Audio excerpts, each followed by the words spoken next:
or welcome back to Champion the Passion, a weekly pro wrestling podcast where we inspire you to champion your passions and celebrate the joy of what you love.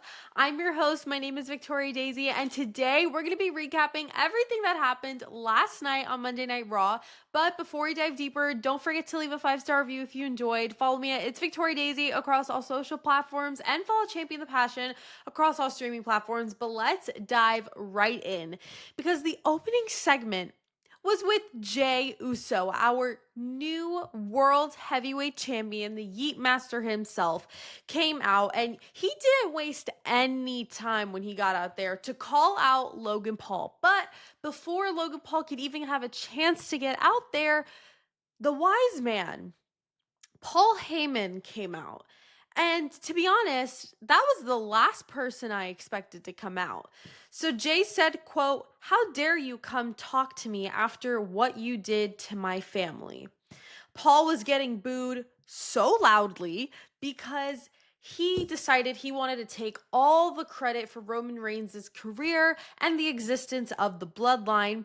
He basically told Jey, "Screw you," for saying that he betrayed everyone after just trying to help out his best friend CM Punk. And I have to step outside of kayfabe for just one moment to applaud Paul Heyman because he is so freaking good at everything he does. He is the blueprint, the mastermind, and one of the GOATs when it comes to working the crowd, developing a juicy, enriched storyline. Like, this man literally can do it all so effortlessly. Like, when I watch him cut a promo, I am just in awe of him because there's no words to describe Paul Heyman. Like, I can't even think of any worthy adjectives to truly, like, he is just the best. And so stepping back into kayfabe, back to the segment, after Paul Heyman was putting down Roman Reigns in the bloodline, then he started putting down Jey Uso, and then Paul Heyman dropped the bomb, the payoff of the segment we were waiting for, by saying that being a champion means you have power, and Seth Rollins needs that power. So, on behalf of Seth Rollins, he came out to challenge Jey Uso for a match because he needs to become champion.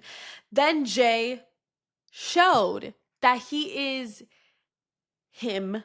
Sorry, Carmelo Hayes. He is the champion, and he showed he got that dog in him because he accepted the challenge and he didn't back away one bit. He got in Paul Heyman's face. He said 4 letters, 1 word, yeet. And I was like, yes, King, you better eat it up. So that was the main event for last night, and we'll get to that later on in the episode. But until then, let's talk about the first match of the night. We had Penta versus JD McDonough. Now, this was a great match. Now, obviously, anything with Penta is great, and I also thought that JD did a really good job as well, and I thought that they worked together very nicely. Now, throughout the match, Carlito and Finn Balor ended up getting involved at one point, and then, after a while, you get caught by the ref, So they ended up getting ejected, and then Chad Gable came out to try and mess up Penta's game, but it didn't work. And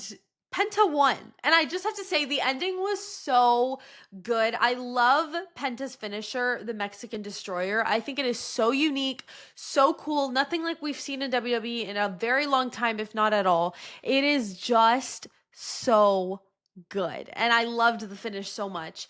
Then we had a match, Austin Theory versus a mystery opponent. So before that, we had a backstage segment with Adam Pearce and Grayson Waller. Grayson was complaining about how he doesn't get any opportunities, but then Austin came and then he was like, "Oh, I was just trying to make a match for you, not for me. Like, I'm just such a selfless human being. I'm humble, whatever." And Adam Pearce was like, "Bro, are you for real?" Whatever. So Austin Theory was like, "Okay, great. Like, you're a great tag partner. Like, can't wait to see who my opponent is, whatever." And I wasn't sure who it was going to be, but it ended up being a returning superstar in Sheamus. And I was like, what? It was so great to have Sheamus back. And when his music hit, I started cackling because I knew that in that moment, Theory was screwed. And For what it was a pretty good match. And I noticed throughout the match that Theory and Waller had moments that hinted at a potential split up, which I think will happen inevitably. I don't know exactly when. It's something they've teased for a very long time. I understand that they haven't been on TV much, but we need to split them up at some point. I do like them together, but I don't know when they're going to split them up. I hope it's sometime this year, but we've been hinting at this for a while. But in the end, Sheamus won. And following that match, we had a segment with Becky Lynch. So this was a very heel promo for Becky, and I loved it. I mean, she is so good at what she does, similar to like I was praising Paul Heyman earlier. She just knows how to work the crowd, and she knows the right things to say and how to say them. And then she said that Bayley is garbage, and she took out the garbage, because if you guys remember last week in her promo, she revealed that she was the person to take out Bayley from her tag team match with Lyra Valkyria against Liv and Raquel for the tag titles at WrestleMania 41, and she ended up taking her spot. They won, heel turn, all that stuff. So actually, wait, oh no, the heel turn was the week after, whatever. You guys know what happened. You guys know what happened. Anyways, she basically said that Bayley is garbage, and she, quote, took out the garbage. And then she touched on Lyra and said that Lyra is like the recycling. Like, she's not as garbage, but she's still something that needs to be taken out. And, you know, she said that she gets all the disrespect while Lyra would be nothing without her. And so, of course, say her name as she appears. Not Joe Hendry, but Lyra Valkyria came out, and she came out to set the record straight that Becky had nothing to do with her success, which, to be fair, Becky did have some part with some success, but obviously, like, it's not like Becky made her. So she said that while Bayley was out, she won gold, and she's defended the title more times than Becky Lynch came to work this year. And I was like, okay, Lyra, like, clock her tea. Like, Lyra was severely eating, and I'll touch on this in a second. And then Becky replied and said, quote, "You will forever be the moment behind the moment." Then Lyra ended by saying, quote, "As long as I'm here, you got to get used to second place," and then attacked her, and then they went off on each other. And I just have to say, I love this feud between these two. I mean, I think they bring so much to the table, not only in the ring, but on the mic. And I just have to praise Lyra Valkyria for one moment, because Lyra is somebody who we've generally known as somebody who's a little more to herself, a little more timid, shy, and she's good in the ring, obviously enough to win a championship, but on the mic, or even as her identity and her character, wasn't as strong as I think we were hoping for it to be. But last night, she showed us a new side to her. She showed that she can be bold and confident and stand on business. And that's not a side we have seen yet until last night from Lyra Valkyria. And so I loved everything she said. I thought her delivery with everything that she said was amazing. And it really got me hyped for their match this Saturday at Backlash. It's just going to be so good. And then after that match, after that segment, we had a match between our women's world champion, Io Sky, versus Roxanne Perez. Now, at this point, I don't even have to waste another breath expressing my hatred towards Roxanne. You guys already know. If you've been listening for literally any amount of time, you guys know. Or if you follow me on social media, you already know. I don't even have to explain myself. Now, of course, Io carried this match per usual, which we love. And in the end, Io Sky won. I mean, God bless America, right? But then after the match, Julia came from behind to attack Io Sky with Roxanne. And this was torture for me, especially to add the cherry on top. What made it 10 times worse was the fact that Rhea didn't come out for the save. Why, you may be asking? It's because she's in Perth, Australia, her home country, her hometown, filming press for Crown Jewel, which is a PLE that's going to happen later in the year. And her and Grayson Waller, actually, I just realized Grayson Waller was on Monday Night Raw. So why wasn't Rhea there? I just thought about that right now. Well, you know what? Maybe she took like some extra time off while she was in her home country to visit family. That's my only, because she hasn't even posted on social media about like, because she'll post a lot of the times like her dogs or her being at home and stuff, and she hasn't posted any of that. So maybe she's over there, and we'll get like a recap post soon. Anyways, But that was pretty much that. So I guess with that, they wanted to make a statement about Julia and Roxanne, and I'm pretty sure that this is the official call up for Julia as well. We know Roxanne's officially called up, but I'm just gonna assume that Julia's called up as well because she hasn't even really appeared on NXT much, and I mean they both been in and out, so we'll see. And then the next match was one that I was super excited for. We had Otis versus the returning Rusev. Now, it was so freaking exciting to see Rusev back in action for the first time in over 5 years. Now, this was a great match. I mean, you have two big men clashing in one squared circle. I mean, it was epic. And for some big guys, they were doing some pretty cool spots and sequences that made the match all that better. And, I haven't seen Rusev wrestle in a couple years since he was with AEW and then obviously previously when he was still with WWE. But, having a return this big, especially at the Raw after Mania, and trying to figure out how to continue that hype, you have to do what WWE just did, and that was having him win the match. And obviously, you're not going to have Otis beat Rusev, but regardless, whoever the opponent would have been, Rusev had to win. And I'm so glad he did. It was a great ending as well.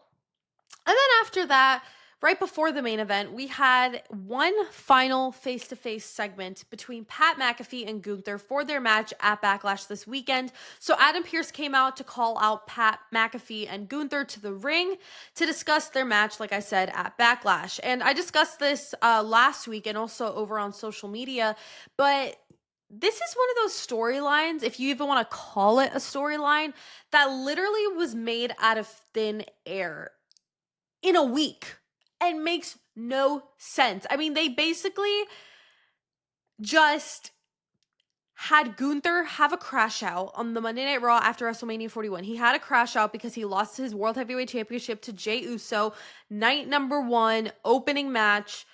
Embarrassing, I get it. You're sad, I get it. But also, first of all, entitled, because for the 80% of time Gunther has been in WWE, he's been a champion all that time. So, literally relax and be humble. Hello. But also, he had a crash out and he decided to take it out on Michael Cole and Pat McAfee. And he ended up choking out Pat McAfee, whatever. It was this whole thing. He got suspended for a week. And then last week, or actually for 2 weeks, or no, I'm a liar. 1 week. Sorry. My time is not making any sense. And then last week, Pat McAfee cut a promo on top of the commentary table. It was this whole thing. And is the storyline that he choked him out because he had a crash out and so Pat's mad, which makes sense, but Pat's not even a wrestler and it's just not gonna give, you know what I mean? And also this doesn't even make sense because we know Pat McAfee is not gonna lose, or sorry, he's not gonna win. So it just doesn't make any sense. We want Pat McAfee to win, right? We want justice for Pat, right? And justice for Cole. But it's not going to happen because you're not going to have the ring general lose to somebody who's literally a commentator. It's just not going to happen. I'm sorry. And so in the segment, they basically just talked back and forth about the same things they've been saying week after week.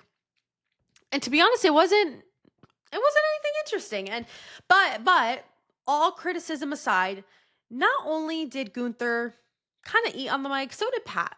Even though it was kind of pointless, what they were kind of saying was eating. So I was like, you know what, go off. But let's talk about something that did for real eat, and that was the main event for the World Heavyweight Championship. Jey Uso defending his championship on the line against Seth freaking Rollins. This was an incredible match. Now, I was very curious to see how Jey would hold up against top talent, because even though he's champion, his stats show otherwise. I mean, his stats show that he's an underdog, but I thought he did great in that match. He was able to hold his own and it was great. But of course, throughout the match, Braun Breaker was trying to get involved and it never worked. And then Sami Zayn came out to help Jey Uso win. I mean, he just kind of set it up for him, but it didn't work right away. And right before Rollins was going to win the championship, because it was kind of seeming like that, we had the return, kind of. I mean, it's only been 3 weeks, but a little return of the voice of the voiceless, my favorite, my king, CM Punk. I was so excited. When I heard Cult of Personality play, I was like, hello? I didn't think we were going to get him maybe for another couple weeks, to be quite honest with you. But when I heard that music hit, I was like, let's freaking go. So you guys, you guys know, I just can't even, like, I love CM Punk so much. It was just so electric when he came out, and I'll never get over that till the end of time. And to be honest, the match kind of just ended like that. I mean, it was an interference, so Punk kind of just ruined that ending. But at the same time, he didn't. Like, we still stand him, loyal king. But, like, kind of annoying. But it was a very interesting ending the way they chose to do that. So I'm very curious to see where we go from here. The ending shot, from my knowledge, if I remember correctly, it was CM Punk, Jey Uso, Sami Zayn in the ring looking out at Paul Heyman, Seth Rollins, and Braun Breaker. So I don't know if anything will happen with that. And then something that happened off air, which I thought was really interesting. Mind you, Netflix, the deal that they have with WWE is that because it's not television where there's a reserved time slot for Monday Night Raw where they would have to end at, let's say, 10:30, 11 o'clock. Um, with Netflix, they can go as short or as long as they please. So for them to do something off air, which was, sorry, excuse me, for them to do something off air was a very interesting choice. And I wonder why they did it. They had Logan Paul. If we recall, I thought we were building a storyline towards Logan versus Jay at Backlash, or actually, do they have a match at Backlash? I don't think so. But or somewhere else. We ended up having a detour with Seth Rollins. So I was very intrigued to see that they had Logan Paul attack Jey Uso right after the match, but off air. I thought that was an interesting choice, and I don't understand why they did that. It was a really quick cheap shot, and then he left. So I don't know if that's something that's going to provoke something for next week or at Backlash. I don't really know. But let's head into my overall thoughts. Surprisingly, it was a really good Raw. I mean, considering the last couple weeks being a hit or miss, I mean, I really enjoyed all the matches and the segments, and this is a huge W for, excuse me, Monday Night Raw. And my match of the night, you guys aren't even gonna believe this, Penta versus JD McDonough. I mean, for some reason, it really grabbed my attention, and with all the athleticism and the cool spots, I mean, it was just amazing. And you guys know when I pick my segments or matches of the nights at the end of every episode, it's never like which one was truly the greatest, which one sets up the biggest storyline. Like, it's nothing like that. It's just whichever I preferred and enjoyed the most that night. And this was one of those. It wasn't the biggest match of the night, but I just really enjoyed it. Now, for my segment of the night, I am so confident that this is the best segment of the night. Truly, Becky Lynch and Lyra Valkyria. I mean, I was blown away specifically with Lyra on the mic. I knew she could cut a promo, but oh my gosh, what she did last night, I was blown away. I have never seen that side of her before, like I told you guys earlier. And it's just a more confident, bold version of Lyra. And I can't wait to see that continue to blossom and flourish. And then overall, I gotta say, I'd rate the show about an 8.5 out of 10. That is Raw's highest rating probably since the Raw after Mania. It's been 2 weeks, but even before that, it's been kind of in the slums for a bit. So, we have one more Friday Night SmackDown till Backlash this Saturday at 5 p.m. Eastern, 2 p.m. Pacific, if my time conversion is correct. I believe so. Streaming exclusively on Peacock. It is slated to be a pretty good show, so I'm very intrigued to see how it all unfolds.